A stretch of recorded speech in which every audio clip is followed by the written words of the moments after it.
Leopards do not and will never change their spots. Everything that Monique said about Oprah is true. Don't believe me? Oprah sitting on that stage in Cannes revealing intimate details regarding Whitney Houston, diabolical and disturbing. So friend, whatever it is you're doing, I'm gonna need you to pause for a minute. Come and have this conversation with me about Oprah and the story about Whitney that we the people did not need to know about.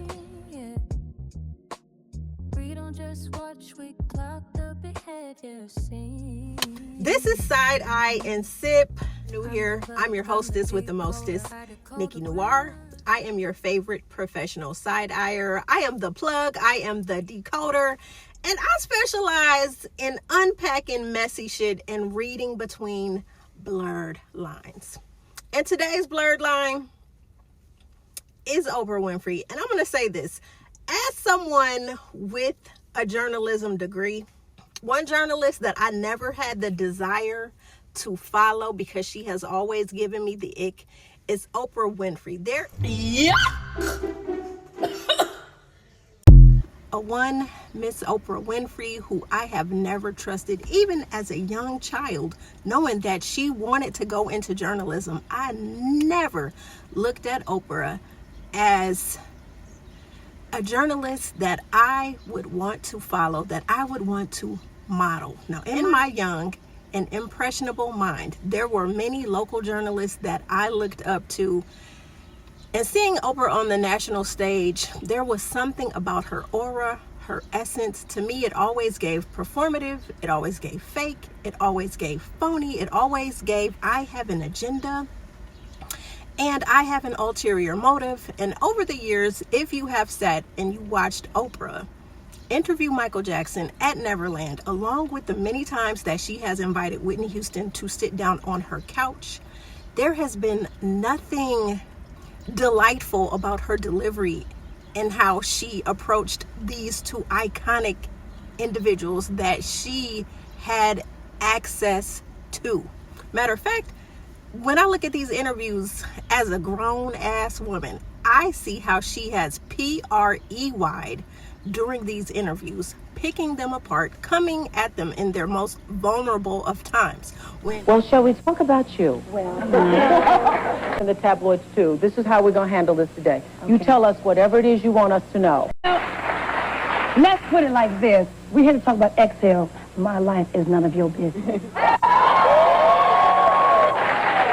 When some people looked at Oprah to be a friend of the culture, I always looked at her as being some type of foe. Again, she's always given me performative, diabolical vibes.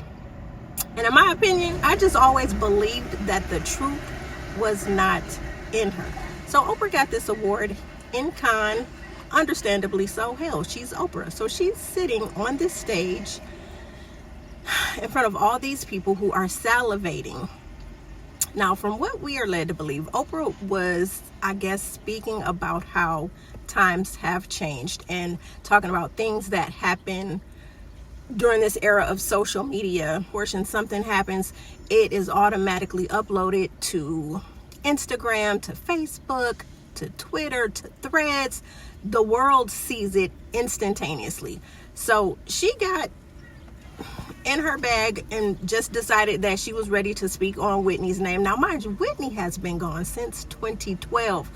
Our good auntie, our good mother, our good sister is resting in peace and has been resting in peace until Oprah decided she wanted to resurrect Whitney and bring up a vulnerable moment, which she had absolutely no right to do so. Now, I understand this is Oprah's story and she can do whatever she will with it, but when you think about how influential and how powerful Oprah is and how many people have gone to sit down on her couch, she had so many celebrities and dignitaries to pull from that she decided to pick a woman that we all witnessed, are again a mother, a daughter, just an icon with a powerful voice. There will never be another humanitarian with the voice of Whitney Houston.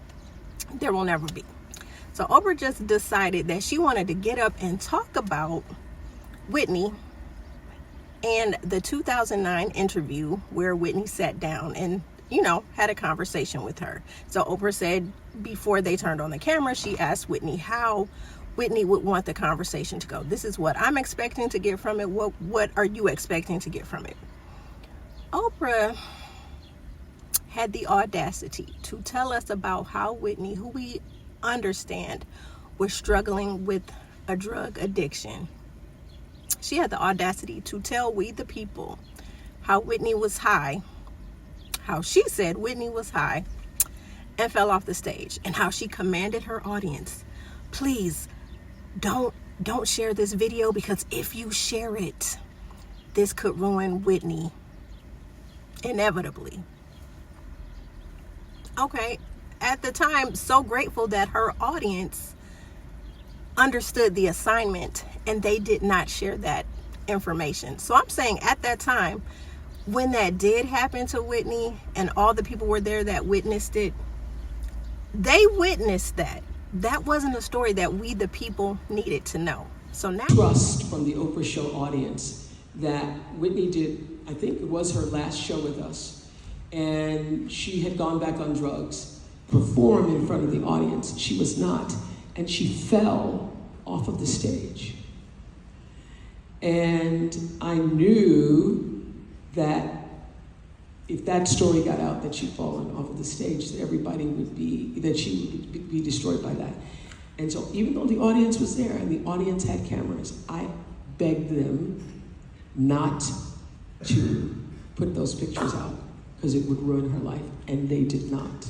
So now, all these decades later, Oprah decides. Now, this is funny because you guys know that Clive Davis has passed away. Funny that Oprah would pick this time now to sit and discuss Whitney and this incident that happened. She was so nasty and so rude that I don't ever bring anybody around me like that. So nasty. And that's what happened. So rude. So nasty and so rude. We the people didn't need to know that. We want to remember Whitney how we want to remember Whitney. Whatever era of Whitney Houston that you enjoy, that is the time that you most definitely reflect upon when you're having your Whitney moments.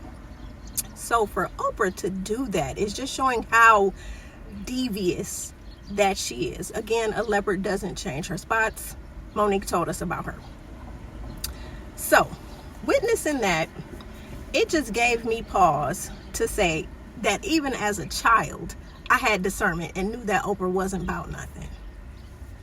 Now, of course, the good people on social media have been coming for Oprah and have been dragging her for filth, because what we not gonna do is, there is no Whitney Houston slander. Not nippy. Oh, we don't play when it comes to nippy. The ghetto. So seeing Oprah get dragged for filth, it's just giving me the warm fuzzies. Now, in Whitney's defense, of course, her estate has come forward and told Oprah that you is a bold-faced lie, bold-faced ass lie. Of course, they didn't say that. This is me saying that. But they have come out to refute the claims and said, absolutely not. No, ma'am, no, ma'am, no, ma'am. No, ma'am, not our Whitney. Absolutely not. So what they did say was, yes, she did fall during the 2009 interview. However, she fell because the lighting was bad and she was unfamiliar with the setup of the stage. That is their story, and they are sticking to it. So I'm gonna stand beside Whitney Houston's estate and the good people over there making that statement and putting it out there. Oprah, how dare you not allow this woman to rest, knowing the tumultuous life that she lived? How dare you speak on her name? Why not let her rest in peace? And why not let we the people, her true fans, the ones who loved her just as much as her family did, how about You go to hell. Go right on to hell. Go to hell. Just go to hell. Everybody got to go to hell. And I mean everybody. If you don't go to hell, go to hell. Go on and go to hell. Put it up and go to hell. Palong na raksa, okay? Go to hell. Baby, you got to go to hell, okay? Baby, if y'all don't go to hell, go to hell, go to hell, go to hell, go to hell, go to hell, go to hell, go to hell. And yes, diabolical is one of my favorite words. I love the way it rolls off the tongue. Diabolical. Diabolical. She's a diabolical, deviant, never to be trusted. And she's always, don't she just look sneaky to y'all?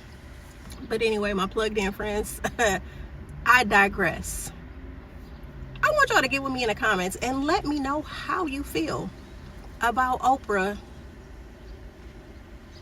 just being a damn demon. Because it's like, how dare you? Like, Whitney is not even here to defend herself. And here you go, telling her business. And you know Oprah ain't. And you know Oprah full of it.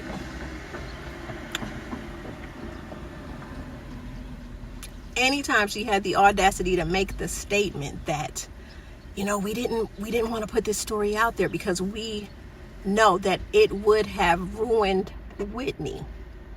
It would have ruined Whitney. So knowing in life that information, had it been public at that time, would have ruined her, why in death do you need to speak on it? I'm gonna tell you flat out, it's because Whitney's not here to defend herself. Now, we have seen video clips of Whitney and Oprah going toe to toe, and baby, when I say Whitney would eat her ass up. And listen, there are some things that we need to take to the grave. Sometimes every story does not need to be told. And for Oprah Winfrey to sit on this stage as she is being honored to tell a story about Whitney Houston, giving me all the reasons. Now, I was early in my convictions about why I never trusted Oprah Winfrey. And Oprah, you have proven me right. Monique has told us time and time again, I don't care how you feel about Monique, but one thing Monique ain't gonna do is lie when it comes to how she feels about Oprah Winfrey. And Whitney fans and stans have taken to the internet, and they are dragging Oprah by her weavy wig, and they are coming for her, because that's what we're not gonna do. We're not gonna come for the Whitney Houston, not Nippy. We're not coming for Nippy. We can't do that. It's just that, it's like, damn, it's like you cannot rest in peace. This woman has been gone. We still celebrate her. We still watch videos. There will never be another Whitney Houston. I don't care. She is iconic. She just a cultural icon. I don't care if you black, brown, purple, or yellow. Whitney Houston is that girl. Her vocals are to be studied and will be forever studied. And Whitney's charisma and her chutzpah, she didn't let you play. Don't play with it. You could never play with Whitney. And that was one of the things I loved whenever Whitney sat on Oprah's stage. And Oprah always tried to demean and belittle her, asking messy ass questions. And I get it, you know, as a journalist, that's what you're supposed to do. However, Whitney knew the type of person that Oprah was. Go back and watch some Whitney and Oprah interactions, with Whitney being on Oprah's stage, and how she would gather Oprah. She would gather her, baby. She would gather them edges. Whitney was that girl, is that girl. I'm saying is that girl because there are so many vocalists who use her as a case study to study them vocals flawless. There will never be, never, ever, ever, ever, ever will there be another Whitney Houston. So I just think, like I said, damn, you just can't rest in peace. Just cannot rest in peace. So I'm grateful for my fellow content creators coming for Miss Oprah Winfrey. I'm here for it. I'm here for the Oprah dragging. Because, like I said, all stories do not need to be told. So, plugged in friends, just get with me in the comments. Let me know how you feel about Oprah and her lack of just decorum. Read the room. Like, damn. I just feel like, like, it's like when something happens in your family, and what happens in this house stays in this house. Everybody don't need to know your business. And I feel like for the people that was there that day, if they did not share it, then in our minds, it never happened. So we should not have been privy to this story. But I'm so happy that we are, because we can come together in the dragging of Miss Oprah Winfrey. So, plugged in friends, get with me in the comments. Again, I am your hostess with the mostest, the professional side-eyer, the decoder, your girl, Nicci Noir. If you're new here, welcome. If you've been hanging around, thank you for sticking around. Continue to like, share, comment, and subscribe. And make sure you turn the notifications on so you guys can know when I have uploaded new content. Also, by the way, I have some Love Island content on the way. I've just been watching all of these episodes because it's just hard to watch the diabolicalness of Love Island and then make content after each episode, because so many things happen. But I have so many things on my mind that I want to unpack, and I cannot wait to dive and delve into the messy shit that is happening in Fiji. All right, plugged in friends, until next time. Plugged in friends, we stay connected, keep it sleep, juice in the aura, smooth and never weak. We move in whispers, but the street feels the beat. Chilling, go, we grind the night, we speak. Alright, my plugged in crew, you know the code. Yeah, we stream the vibes, speak down to the cold. They stay plugged in, cause I got the juice. Hell, watch me flip the switch, watch the charts accrue. Plugged in friends, we stay connected, keep it sleek. Juice in the aura, smooth and never weak. We move in whispers, but the street feels the beat. Chilling, go, we come the night, we speak.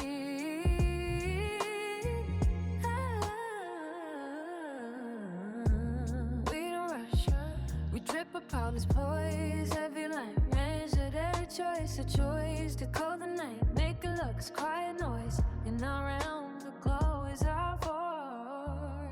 Now wait a minute, the clock ticks with style. We're the pulse of the scene, a slow burning smile. Plugged in and pristine, the end with the vibe.